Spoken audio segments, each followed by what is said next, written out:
Hi folks, welcome to the channel. This is South in Paraquet. I'm Adam, back with you for a weekly vlog, and this is actually quite well timed. I'm still aiming to get this on a Monday, but the old we are. However, this, as I said, is well timed. I've just read the news about Steele.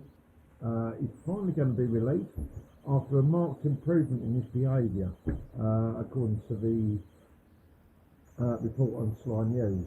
And he's got to meet various conditions. He's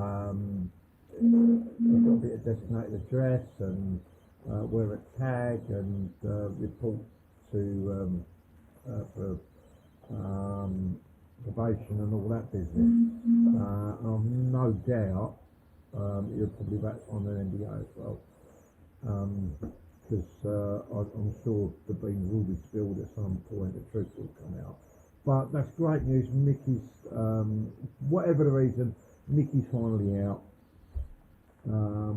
Best of luck to him to see off his remaining years. And I hope he's got a few left to enjoy. You know, that was, yeah, as we all know, that was a travesty, you know, to him and Jack. You know, we know they're innocent. Hopefully one day the truth will actually come out, and as you know, many of us, through one way or the other, you know, have tried to get to the bottom of the event happening in '95, which is now 30 years ago. So yeah, we'll be paying a visit back to the lane for the anniversary. We'll see. You know, it's only February. December's a long way off. But yeah, that's for another time. So yeah, that is good news. Yeah, as I said, it'd be nice to hopefully see Mickey enjoying his remaining years. And likewise, I hope Jack's doing well as well. That's great news. Whatever else is going on at the moment with yourself, usual rubbish. Got stuff to do with the boat still. Heater's playing up, toilet's now playing up. So yeah, I've got fun and games to try and deal with him between my jobs. And yeah, obviously in 6 weeks I'm going to be moving. So yeah, lots on in that front. Hopefully I'll be able to discuss it with the other channel. I want to get it started. I'm nearly done with the editing for this one. I've got, well, I say technically 3. I'm kind of halfway through one of them, and it's one of the Ghost Hunter Tours ones.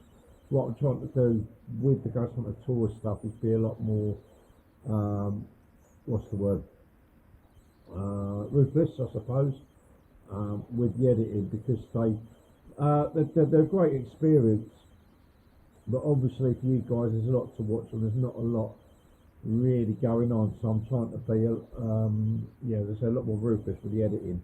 The downside is I've got, with the Ghost Hunter stuff, I've got about sort of 2.5, maybe 3 hours of video to go through to try and pick out decent bits, you know. So that's what takes up the time with those, with the editing.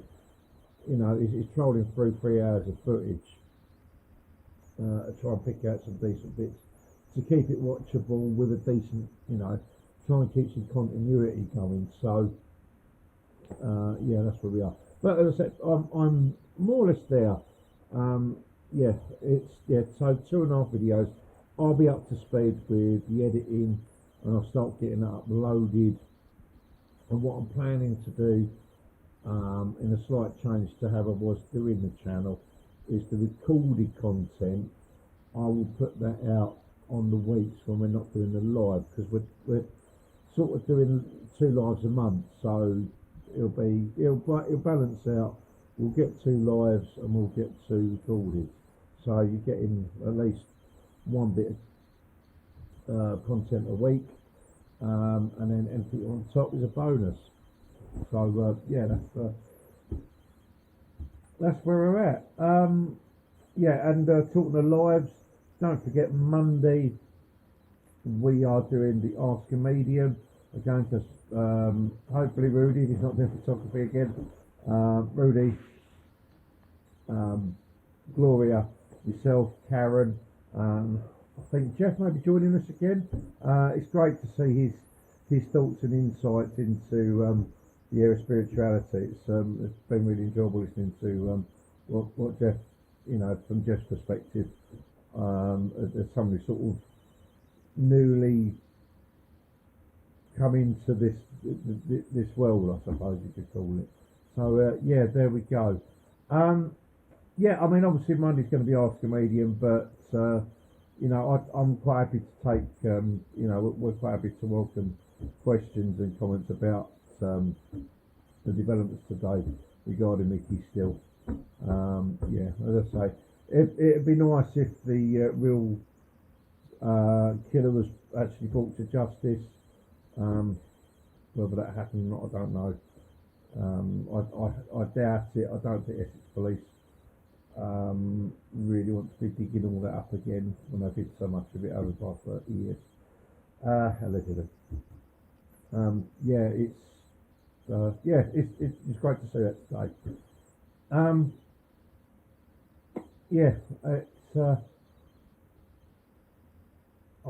That's it. I kind of lost my train of thought. Now, there's been a lot of. I'm going to go kind of off piece, but linked. There's been a lot in the press or in the media recently regarding capital punishment. And you'll see where I'm going with this. Basically, what happened with that arsehole regarding Southport. And there's people saying bring it back. I've never been one for capital punishment, and I'll tell you why. I understand the emotions regarding things like that. And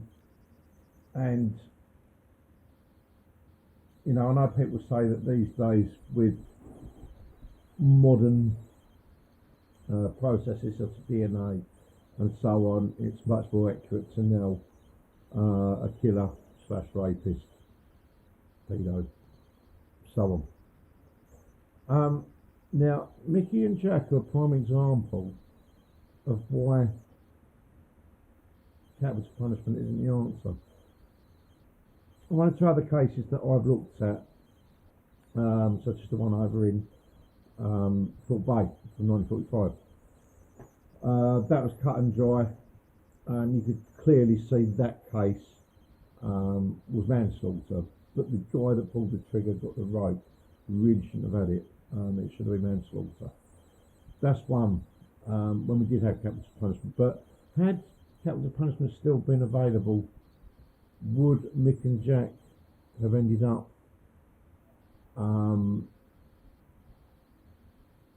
getting the injection or the rope or whatever you? Could that have happened? Now, as I said, most of us know with our right heads on that